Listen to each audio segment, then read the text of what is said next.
দিনটা ছিল মহালয়ার দিন। তো সকাল সকাল উঠেই চা খাচ্ছিলাম, আর ওয়েদারটা দেখো, দেখেই বোঝা যাচ্ছে যে শরৎকাল। ফাইনালি এতদিন পর আকাশটা দেখে মনে হচ্ছে যে শরতের আকাশ। তো যাই হোক, ঘুম থেকে ওঠার আগে মা আজকে বলেছিল যে লুচি আর ছোলার ডাল খাবো সকালে ব্রেকফাস্টে। তো তার জন্য মা আটাটাকে আগেই মেখে রেখেছিল, আটা দিয়ে লুচি বানানো হয়েছিল। তো আমি লুচিগুলোকে ভেজে নিয়েছিলাম। তারপর খেয়ে দিয়ে হঠাৎ দিদিজা ফোন করে বললো যে মাথাভাঙায় যেতে হবে শপিং করার জন্য, পুজোর বাজারের জন্য।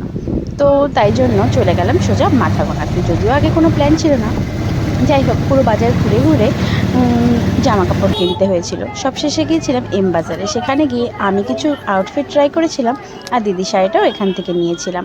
তো দেখো, আমি কিছু আউটফিট ট্রাই করেছি, সেটাই আমি তোমাদের সাথে শেয়ার করছি। তো এখানে কিন্তু বেশ ভিড় ছিল।